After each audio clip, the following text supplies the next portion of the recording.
So with that foundation, you can see the pieces of the mosaic coming in, and now we're working on a little corner of the mosaic, which is Apollo 11. And here's the liftoff of Apollo 11. You're igniting 5 of the F1 engines. This is liquid oxygen coming down before main engines start. And now you have ignition. You can see what's happening here.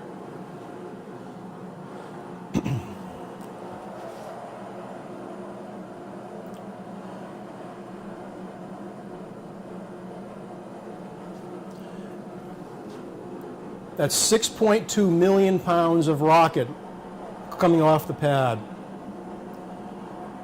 It takes 12 seconds to get to the top of the tower. Look at all this. The pad hold-down arms are swinging back.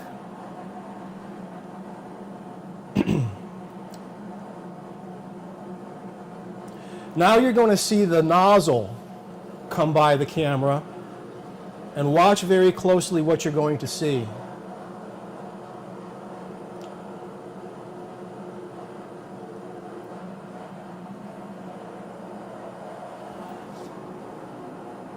This is the expansion nozzle right here. This color right here is the turbo pump exhaust at 1200 degrees. And this is the combustion chamber exhaust at 5,000 degrees.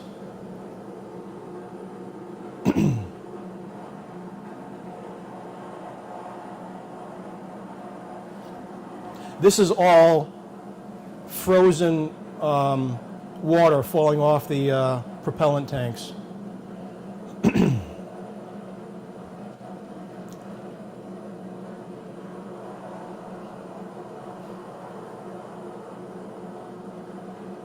More ice falling off.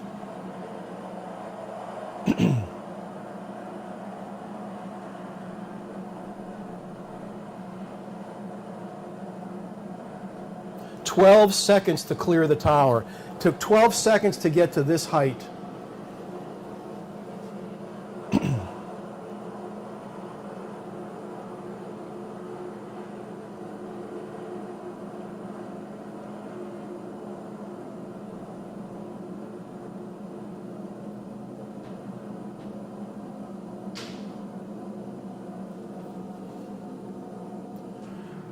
Each of these F1 engines is burning 3 tons of propellant a second.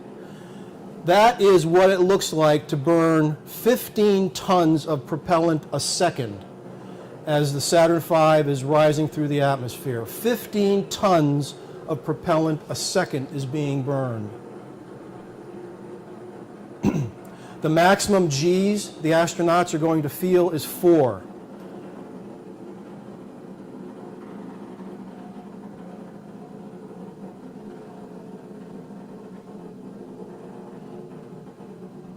And they're on their way.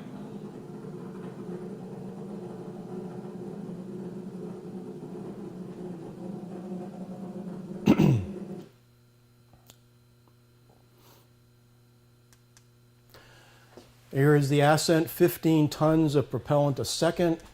Now this is the actual trajectory of the Saturn V stack. And these points here are the actual call-outs from the TV commentator. So you can take a look at the actual trajectory. Both scales are to the same value, so you're actually seeing not something that's compressed or anything, but these are the call-outs. Now, the first stage is burning here, and this is under dumb guidance, which means that in the instrumentation unit, there's a pitch and roll program which simply allows the booster to get off the pad, roll to the right azimuth, and then pitch over. And the first thing you want to do is get outside the atmosphere. Go straight up to get away from the atmospheric friction and the heating. So you go straight up, and then the pitch program tells those engines to gimbal and get the booster moving over to get that velocity vector tangential to the surface of the Earth. 15 tons a second, you get to a point right here where the propellants are depleted. And now what we're going to do is we're going to go back to an earlier slide with the F equals ma, and we're going to optimize our acceleration. So how are we going to do that? We are going to stage the Saturn. This weighs 300,000 pounds. Why do you want to carry it? It's like running with a backpack full of rocks. Get rid of it. So you drop off stage 1. You remove the boost protective cover because it has already protected the spacecraft from free molecular heating, which is 1200 degrees. And now you fire your ullage engines, and you got 5 good J2 engines burning liquid oxygen and liquid hydrogen, and that's 1,000,000 pounds of thrust. You've optimized your acceleration, and that stage burns for 6 minutes, getting higher and higher and higher as it's going. But you've lost stage 1, and you're into stage 2 at this point in time. You keep on going, you're burning, burning, burning. Stage 2 burnout occurs at 115 miles altitude, and you're going 15,200 miles an hour. Is that sufficient to get to orbit? No. You've got to be going 17,500. So you're going to go back to F equals ma, and you're going to get rid of this. This is 100,000 pounds of dry weight. Why carry it? Next, you're left with the third stage, and you burn this for 2 minutes and 45 seconds, and now you are at 120 miles altitude, and you're going 17,500 miles an hour. So you are in orbit. It took you 12 minutes to get to orbit. That was a 12-minute ride. So now the astronauts check out everything in 2 orbits. They make sure nothing got broken in liftoff, and then they're on their way to the moon. They fire the third stage here again for 5 minutes for the translunar injection, and then what they do is they do an undocking, transposition, and extraction. So what happens, they separate from the upper stage, they transposition, and then they go back into that upper stage, and these sides open up like the petals of a flower, and they go inside and they extract the stowed lunar module. And then they pull it out, and then they're on their way to the moon. But this is the configuration of the spacecraft going to the moon. The astronauts are up here, and here's the lunar module in its stowed configuration. So they're allowed 2 mid-course corrections along the 3 course corrections of trajectory. Then when they get to the moon, and I didn't mention, when you're burning this upper stage for 2 minutes and for 5 minutes, you're burning to a targeting point over here, and the moon is over here. Because as you're coasting out for 2.5 days, the moon is going to be coming along in its orbit at 2,400 miles an hour. And when you finally get out to the altitude of the moon's orbit, the moon is going to be there. So that's called the targeting of that last burn to allow them to get into lunar orbit. Then when they get close, they will fire this engine, and they will get into lunar orbit with the lunar module and the command module. So they fire the SPS, the service propulsion engine, to enter lunar orbit. Then they separate the command and service module and lunar module. 2 astronauts from the lunar module.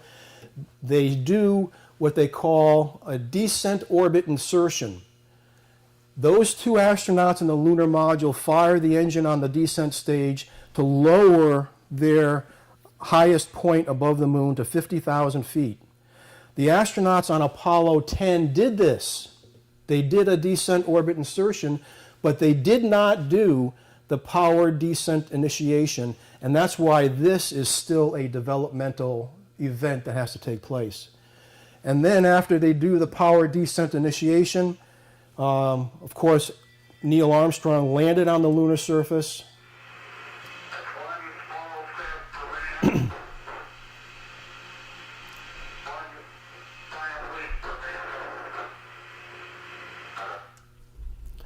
And that was what President Kennedy wanted to accomplish.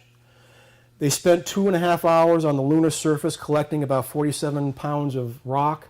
They set up a whole bunch of experiments. Then they got back into the ascent stage. They ignited the ascent stage and they returned to lunar orbit. And then look what they did. Lunar orbit rendezvous, we did this in Gemini, and docking, we did this in Gemini and also in Apollo, the earlier ones.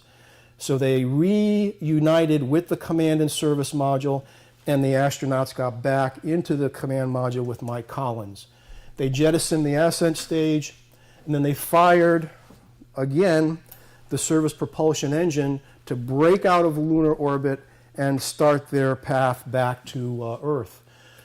Course corrections were required along that return so they can successfully enter the reentry corridor. Now, what's that all about? You're coming back at 24,000 miles an hour, and that is Mach 35 at 400,000 feet. They're really screaming back to Earth. They have to come in right in the middle of this wedge, no greater than 7.4 degrees and no shallower than 5.3 degrees. If you come in steeper than 7.4, then the heat loads and the structural loads on the command module will destroy the command module, and they will not return safely. If you come in shallower than 5.3 degrees, the command module would simply skip off the atmosphere, and since there's only limited amount of life support on the command module after it separates from the service module, they also would not safely return to Earth.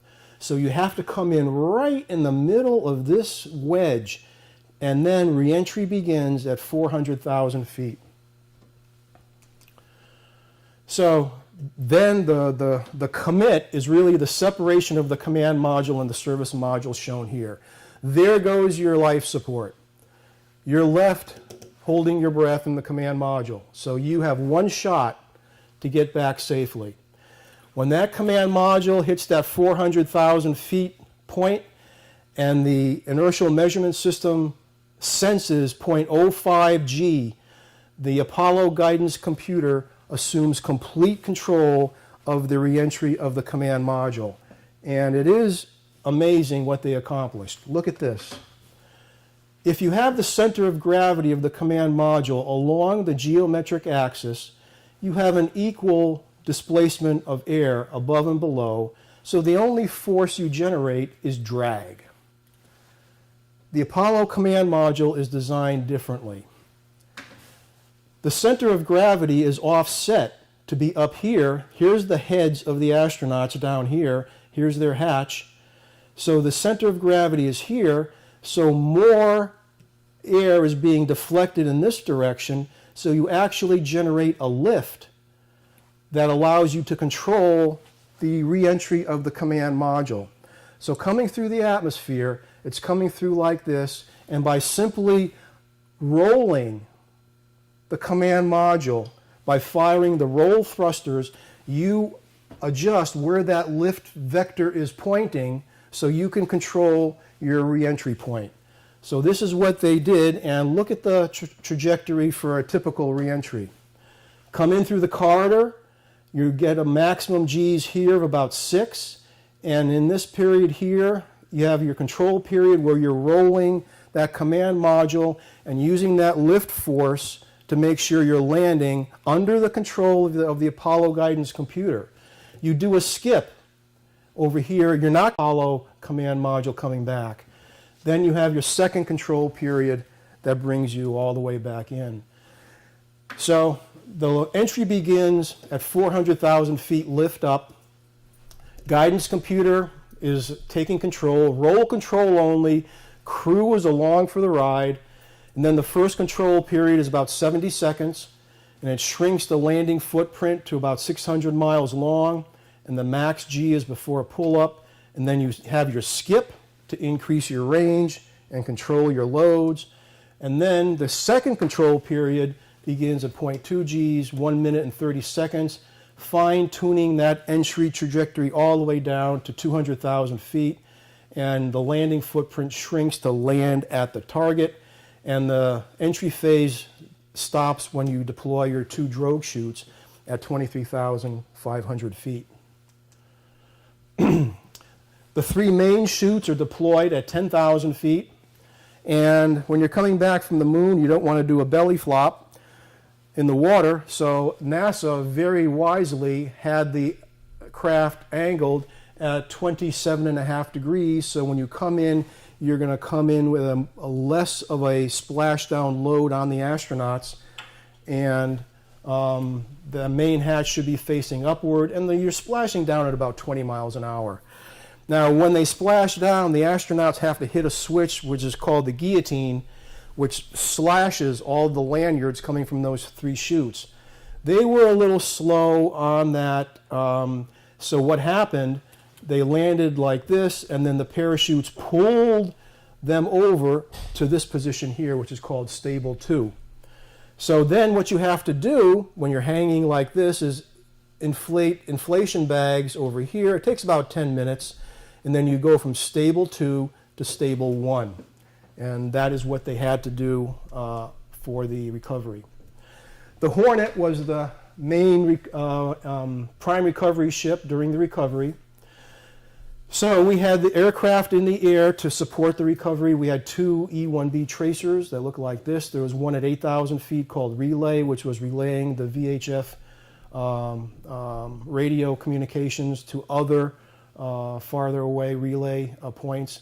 The Air Boss was at 6,000 feet, and he was directing the activities of 4 Sea King helicopters. You can see one here. Swim 1, Swim 2, Recovery 1 had the decontamination specialist, and there was a photo. Swim 1 and Swim 2 were the first divers in the water to secure the safety of the Apollo capsule. In the meantime, what's happening on the Hornet, at 5:12, Marine 1 landed on the flight deck, and that's when President Nixon came on board. At 5:28, the command module began its reentry, splashed down at 5:49, and the first UDT diver, you can see the 10-minute span here where they're waiting for the stable 1 to stable 2 to rotate the command module. The first UDT diver attaches the sea anchor to the command module, and then 2 more divers enter the water to attach the flotation collar. You can see it being done right here. Here's your flotation bags, and they also attach the raft. And then the contamination diver entered the water at 6:10. Astronauts were in the raft like this at 6:31, and about 1 hour after splashdown, they're walking on the deck of the hangar deck of the USS Hornet. Now, decontamination. The decontamination diver deployed from Recovery 1, so he got into the raft that the other divers had provided, and he got into a biological isolation garment, a toe-to-head covering that isolates himself from the external environment. When he was in his big, he opened the hatch and threw in 3 more bigs for the astronauts. Then the astronauts got into their bigs, and when they were ready, they opened the hatch, and then they got into the raft. The diver then closed the hatch of the command module and sprayed the whole area with betadine antibacterial solution. And then he had to swab each of the astronauts down with sodium hypochlorite, which is a strong version of Clorox. And when they were all swabbed down with the sodium hypochlorite, then the 3 astronauts were lifted up into Recovery 1 and flown to the deck of the Hornet. Here they are going from the helicopter, which is over here. This is a big biological isolation garment. They're going into the mobile quarantine trailer, and they were doing this because there was, in the medical community, concern about unknown lunar pathogens coming back to Earth and causing problems. Then President Nixon came down and had a very warm discussion with them. He was just ebullient at what he had witnessed that day. The Hornet did a wonderful job, and so did the astronauts on Apollo 11. He took off right after that, went on a round-the-world tour, but the Hornet had work to do. They had to recover the Apollo 11 capsule, and the captain of the ship very skillfully maneuvered the Hornet to do a first attempt grab of the latching apparatus on top.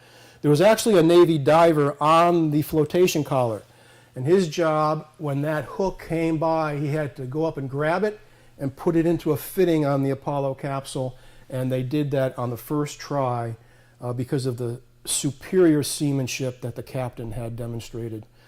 54 hours later, the Hornet arrived in Pearl Harbor. They offloaded the mobile quarantine trailer, and keep in mind there are still 5 guys rattling around inside here.